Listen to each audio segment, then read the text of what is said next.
Welcome to another edition of the CS Podcast, where you can hear interviews with special guests such as Dale Buchanan, Tom Waddle, Pierre Desir, Brent Berry, Ed Werder, and many others. Too big, too strong, too fast, too good. So be sure to subscribe and tune in to the CS Podcast on YouTube at youtube.com/ChristianRE722. Did you not get the memo? That's www.youtube.com/ChristianRE722 for great interviews. Be sure to check out the CS Podcast.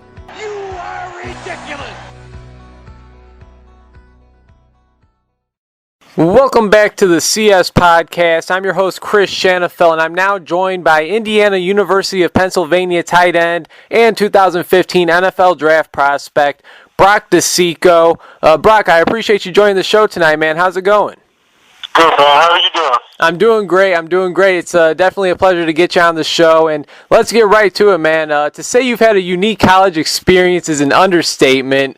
Coming out of high school, I see you were one of the top tight ends in the country, and you decided to join your brother Dom at the University of Pittsburgh. How big of an influence was your brother in your decision to go to Pitt? It was definitely a big influence having my brother there. Because of him, I knew the coaches so well and everything. So having him there definitely helped influence me going there a lot. Yeah, I see that you redshirted your first year of yours at Pitt, and during your redshirt freshman year, you started 3 of the 13 total games that you played in. After that season, your head coach at the time, Dave Wanstead, was fired. Now, Brock, I'm from Chicago. This show is actually broadcasted out of Chicago, and Wanstead is a former Bears head coach. Now, as a former player of his, what was your experience like with him? I love Coach Wanstead. He was awesome to play for, and whenever he walked in the room, he just commanded everyone's attention, and he was just a good guy, and he was a player's coach, and he was awesome to play for. Now, Dave Wanstead was only one of your 4 head coaches at Pitt. You spent a little time with Mike Hayward, who was fired after a month on the job. Defensive coordinator Phil Bennett served as the interim head coach, and then Todd Graham was hired. All of that changed in just 2 years at Pitt, is that right? Yes, that was all within 2 years, 2.5 years there at Pitt. Man, that's rough. Chris Shanafel talking with IUP Crimson Hawks tight end and 2015 NFL draft prospect Brock DeCicco. And Brock, I read that you felt that Todd Graham's offense wasn't friendly to tight ends, so you decided to transfer to Wisconsin and play for the Badgers. Were there any other schools that you were thinking about transferring to, and how did Wisconsin win you over? Wisconsin, the main reason I went there, I was talking to a couple other schools, but Wisconsin was like the main one. Coming out of high school, it was between Pitt, Iowa, and Wisconsin. So whenever I left Pitt, I knew I wanted to look at those 2 schools. And Coach Rudolph, who's from the Pittsburgh area, who was a tight end coach at Wisconsin at the time, he was one of the main reasons I went there. Coach Rudolph and Coach Chris. I just knew how well Coach Chris used tight ends in his offense, and I just wanted to be a part of that. So that's whenever I left Pitt and went there. And Chris was the offensive coordinator of Wisconsin, and like you said, he sure knew how to make tight ends look good in that offense. And you mentioned that you were pretty excited to play under him. Now, Chris was then hired by Pitt. Go figure, right? How upsetting was that to see him go to the school you just left? Yeah, I mean, it was definitely upsetting, but I like being in Wisconsin. It was tough leaving, going there, and then he replaced the school that I just came from. That was definitely tough to see, though. You went on to sit out your first year of yours with Wisconsin due to the NCAA transfer rule. You then played in all 14 games last season under Brett Bielema, and after the regular season, Barry Alvarez coached the Rose Bowl. A month after that, Gary Anderson was then hired as Wisconsin head coach. For those keeping track, that's 7 head coaches. You just finished playing under your 8th head coach in Curt Cignetti at Indiana University of Pennsylvania. Now, why did you decide to transfer to the smaller school, and how would you say the talent compares from playing big-time D1 opponents to playing smaller D2 schools? I think the main reason I chose to go to IUP was because of the coaches and just school tradition, but the reason I went down to D2 is if I wanted to play another year, I had to transfer down, so that's the reason I went down. So 8 head coaches, throughout your college football career. How do you feel the hiring and firing of so many head coaches have affected your football career? I just got so used to it after a while that I don't think it necessarily affected me that much. I think it helped having, 6 or 7 tight end coaches just to see everyone's different techniques.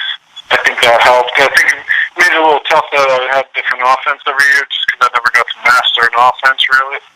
But other than that, I think it was just, I kind of just got used to it, so it didn't really affect me too much. That's definitely an odd thing to get used to. Brock, this past season at IUP, you guys got off on a hot streak starting the season 5-1, but the second half of the season was a pretty rough one for you guys as you dropped 4 of the last 5 games to finish 6-5. You had a pretty nice season, though, for the Crimson Hawks. You were able to bring in 35 receptions for over 430 yards and 3 touchdowns. How do you feel your one and only season at IUP went? I think it went pretty well. I think I got better as the year went on, and it was I definitely learned a lot from my first year of actually starting every game and everything. So I think it went pretty well. I wish we won more games, but I think we just came up short. We made a couple mistakes in a couple big games and just came up short in a couple games. And overall, how would you describe your college football career? Like I said, man, you spent time at Pitt, Wisconsin, and now IUP. There's been a lot of change. How would you describe this unique experience? Definitely didn't go like I was expecting it to, but I mean, it was a fun experience. I'm not upset about how it went. I'm happy that I got to experience 2 different D1 schools and then a D2 school just to see all the different players and techniques and all that stuff. Chris Schanfeld talking with Indiana University of Pennsylvania tight end Brock DeCicco. And Brock, just a few more questions and I'll let you go. I really do appreciate your time. What would you say is the most memorable play of your college football career? If you're able to pick one play, what would that be? Probably my first catch and touchdown at Syracuse, my redshirt freshman year at Pitt. Certainly can't go wrong with that. The first reception being a touchdown, that's definitely awesome. When I took a look at your highlight film, I got to say I was pretty impressed. I know you're known for your blocking. You're a hell of a blocker. But when I took a look at that highlight tape from this season, I was really surprised with what you've shown as a receiver. You're what, 6'5", 250 pounds or so. You have good hands. You run nice routes. You can definitely hurdle defenders, that's for sure. What do you feel is your biggest strength as a tight end? Biggest strength, I'd probably say my quickness in my footwork and my hands. So probably my biggest strength as a tight end.